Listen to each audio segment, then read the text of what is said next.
There's a reason you can't focus, and it's not what you think. Forget blaming your phone, your notifications, or even your so-called lack of discipline. The truth is, the real reason you struggle to concentrate was discovered over 2,000 years ago by the greatest minds in history, Greek philosophers like Plato and Aristotle. And yet, almost nobody talks about it today. Picture this: you sit down to study, determined to finally make progress. You open your textbook, maybe even highlight a few lines, but after a few minutes your mind drifts. You realize you've read the same sentence 3 times and it still doesn't make sense. You start to wonder if there's something wrong with you. Why does everyone else seem to get it so easily while you're stuck in the same place, fighting to keep your eyes open and your thoughts from wandering? You've probably tried every trick in the book: turning off your phone, using the Pomodoro timer, making colorful notes, or watching endless YouTube tutorials. But no matter what you do, the frustration remains. It feels like your brain is working against you, sabotaging your efforts just when you need it most. Maybe you're studying for a dream you've had for years, hoping to get into college, start a business, or help your family. But instead of moving forward, you're stuck in a loop, never really understanding, never really mastering the subject. If this sounds familiar, you're not alone. The struggle to focus is just your problem. It's a universal experience. And the answer isn't about working harder or cutting out distractions. It's about understanding a secret the ancient Greeks knew: the real obstacle isn't your environment, it's the way you approach learning itself. And once you see what they discovered, everything about how you study and how you think will change forever. Absolutely. Here's asterisk section 2. The real reason you're stuck, asterisk, as a full script, aiming for 1,500 letters.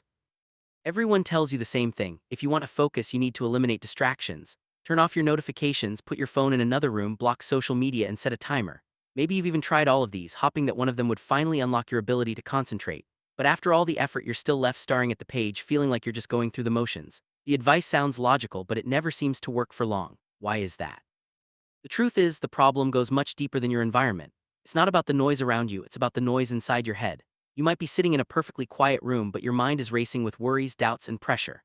Maybe you're thinking about your future, the expectations of your family, or the fear of falling behind your friends. Every time you try to study, it feels like you're carrying a heavy weight on your shoulders, and no amount of productivity hacks can lift it. You want to do well, not just for yourself, but for the people who believe in you. Maybe you're the first in your family to have a shot at college, or you're hoping to change your life with a new skill. The stakes are high, and that makes every failure feel even more painful. You start to wonder if you're just not cut out for this, if maybe you're missing some secret ingredient that everyone else seems to have. But here's the twist: the real problem isn't your lack of effort or your inability to focus. It's the way you've been taught to approach learning. Most people study to avoid pain: the pain of disappointing others, the pain of feeling stupid, the pain of not reaching their goals. So you end up memorizing facts, repeating information, and hoping it sticks just long enough to pass the test. But deep down, you know it's not working. The knowledge feels shallow, fragile, and temporary. And that's because you're not really learning, you're just surviving. Absolutely. Here's section 3, the hidden trap: fake learning, asterisk, as a full script, aiming for 1,500 letters.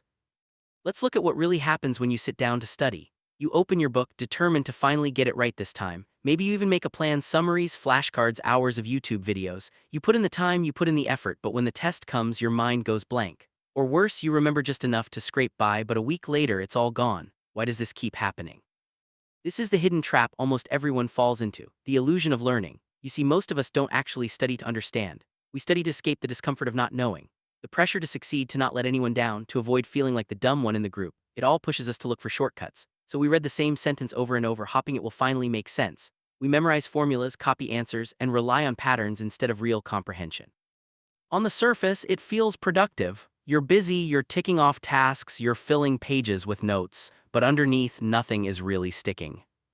Your brain is clever. It gives you a false sense of security by making things feel familiar. You see a problem you've practiced before and you think, "I know this." But what you're really experiencing is recognition, not understanding. Recognition is like seeing a face in a crowd. You know you've seen it before, but you can't remember the name or the story behind it. True understanding is different. It's when you can explain a concept in your own words, solve a new problem, or connect ideas in ways you never have before. This cycle of fake learning is exhausting. You spend hours studying, but the results never match the effort. You start to resent the process, maybe even hate the subject itself. It feels like you're running on a treadmill, moving, sweating, but never actually getting anywhere. And the worst part, you're not alone. Most people are stuck in the same loop, mistaking activity for progress and never realizing that the real path to mastery lies somewhere completely different. Absolutely. Here's section 4, the ancient Greek discovery as a full script aiming for 1,500 letters. But what if everything you've been taught about learning is missing the most important piece? The ancient Greeks, some of the greatest thinkers in history, saw something that most people today completely overlook. While we're obsessed with quick fixes and shortcuts, they were fascinated by something much deeper: the power of confusion and curiosity. Plato and Aristotle, two names you've probably heard 100 times, believed that real learning doesn't start with answers, it starts with questions. They even had a word for it, thalmazine, which means philosophical wonder. To them, confusion wasn't a sign of weakness or failure. It was the spark that ignited true understanding. When you're confused, your mind is forced to wrestle with the unknown, to dig deeper, to make sense of things that don't fit neatly into what you already know. Think about it, every breakthrough in history, every great discovery began with someone asking, why, or how, instead of just memorizing what they were told. The Greeks understood that the feeling of not knowing, of being lost or uncertain, wasn't something to run from, it was something to embrace. They saw confusion as the starting line, not the finish line. But somewhere along the way, our education systems flipped this idea upside down. We're taught that not knowing is embarrassing, that making mistakes is something to avoid, and that the only thing that matters is getting the right answer as quickly as possible.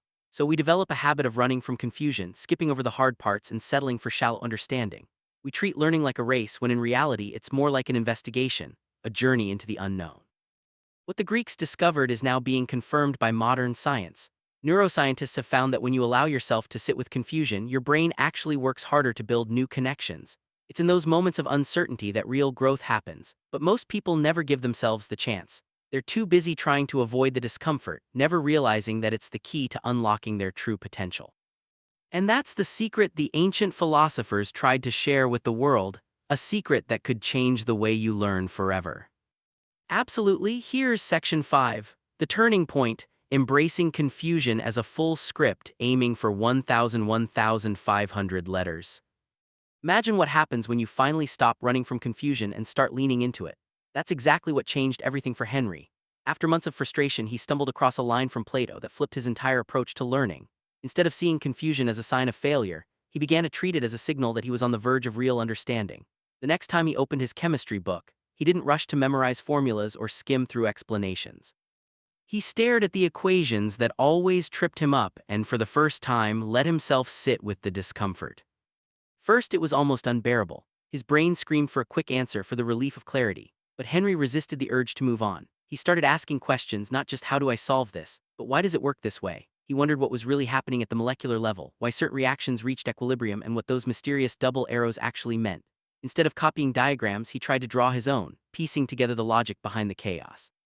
10 minutes passed, then 20. The confusion didn't disappear, but it started to change. It became less like a wall and more like a puzzle. Henry's curiosity took over, and suddenly he wasn't just studying chemistry, he was investigating it. He was no longer trying to escape the discomfort, he was using it as fuel. And that's when something incredible happened. As he wrestled with the problem, images and ideas began to form in his mind. He could almost see the molecules moving, colliding, and shifting. When he finally checked the textbook explanation, he realized he'd already come close to the answer on his own. This wasn't just a fluke. Neuroscientists at Stanford have found that when you allow your brain to dwell in confusion before seeking the answer, you activate the hippocampus, the part of your brain responsible for deep learning, far more intensely. It's not about passively receiving information, it's about actively reorganizing your thoughts to make sense of something new. This process, called productive confusion, creates neural pathways that memorization alone can never build. Henry discovered that the longer he stayed with a difficult concept, the more it stuck. A week later, he could still explain chemical equilibrium in his own words, not because he'd memorized it, but because he'd truly understood it. And that's the turning point, when confusion stops being your enemy and becomes your most powerful tool for learning. Absolutely, here's asterisk section 6, the resistance and the payoff asterisk as a full script, aiming for 1,500 letters. But embracing confusion isn't easy, and it comes with a price. As Henry started applying this new approach to all his subjects, he quickly noticed something. He was moving much slower than everyone else. While his friends breezed through their homework, finishing entire sets of problems in an hour, Henry would get stuck on the second question for 40 minutes. It wasn't because he was less intelligent or less prepared. It was because he was actually thinking, digging into the why behind every answer, not just the how. In class, when the teacher introduced a new concept, most students would jot down notes and move on. Henry, on the other hand, would raise his hand and ask, "But if that's true, then why does this other rule work differently?" Sometimes the teacher would get impatient. "We need to keep moving, Henry, this will make more sense later." But Henry had learned to recognize what that really meant. Just memorize it for now and pretend you understand. His friends didn't always get it. "Dude, you're overthinking it," they'd say. "Just solve the problem and move on. The test won't ask why, it'll just ask for the answer." And in a way, they were right. Most tests are designed to reward quick recall, not deep understanding. But Henry realized something crucial: tests are temporary, but the ability to think lasts a lifetime. He was building a foundation that would outlast any exam. At first, this new way of learning felt inefficient. It was frustrating to see others finish faster, to feel like he was falling behind. But slowly the payoff began to show. Henry started to enjoy studying, not because he forced himself, but because he was genuinely curious. Each topic became a mystery to solve, not a chore to endure. And then something even more surprising happened: his grades started to improve, not overnight but steadily. The problems that used to stump him became easier because he understood the principles behind them. When the test questions changed or became more complex, Henry could adapt while others froze. The biggest change, though, wasn't in his grades, it was in his confidence. He stopped being afraid of not knowing. In fact, he started seeking out the hardest problems, the ones that made him uncomfortable. He realized that confusion wasn't a sign of failure, it was a sign that he was about to learn something new. And that shift in mindset changed everything. While others crammed and stressed before exams, Henry studied calmly, knowing that real understanding would carry him through. The resistance he faced at first became the very thing that set him apart. And the payoff wasn't just academic, it was a new way of seeing the world, one where curiosity and courage mattered more than speed or memorization. Absolutely. Here's section 7, the exam and the real test asterisk as a full script, aiming for 1,500 letters. The real test of Henry's new approach came on the day that mattered most, the entrance exam that would decide his future. The pressure was intense. He knew that everything he'd worked for, his family's hopes, his own dreams, rested on what happened in those next few hours. As he sat down and opened the exam booklet, his heart pounded. The first section was chemistry, the very subject that had once filled him with dread. And right there, staring back at him, was a question about chemical equilibrium. But it wasn't the kind of problem he'd seen before. It was designed to trip up anyone who had relied on memorization, anyone who had just learned the formulas by heart. Henry took a deep breath. Instead of panicking or frantically searching his memory for the right equation, he did something different. He visualized the molecules, imagined the push and pull of reactions, and thought about what was really happening at the microscopic level. The answer wasn't just a number or a formula, it was a story he understood. He could see the logic behind the question, and from that understanding, the solution became clear. As the exam went on, Henry found himself facing more questions that were unfamiliar, problems that twisted the material in new ways. But instead of freezing, he welcomed the challenge. He wasn't just guessing or hopping for the best. He was reasoning through each problem, connecting ideas and building answers from the ground up. 3 hours later, he walked out of the exam room not knowing his exact score, but feeling something far more valuable: genuine confidence. He knew he had given real answers, not just polite guesses. 6 weeks later, the results arrived. Henry had not only passed, he'd scored in the 94th percentile, earning an offer from a university he once thought was out of reach.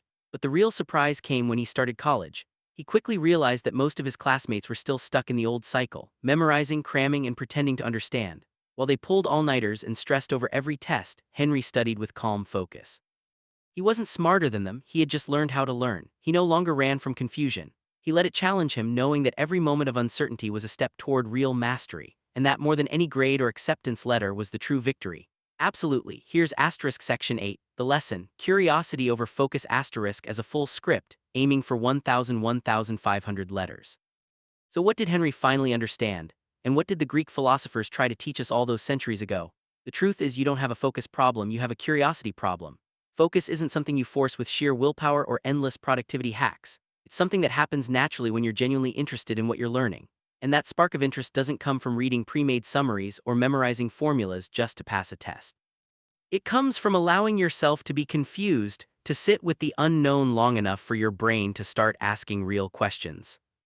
This is the secret behind asterisk thalmazine, the philosophical wonder that Plato and Aristotle believed was the starting point of all true knowledge. When you stop running from confusion and start seeing it as a mystery to solve, everything changes. Studying stops being a chore and becomes an investigation. Each new concept isn't just another hurdle, it's a puzzle, a riddle, a challenge that your mind wants to unravel. And the best part, mysteries are naturally interesting. They pull you in, keep you thinking, and make it almost impossible to look away. The problem was never your brain, it was the way you were taught to use it.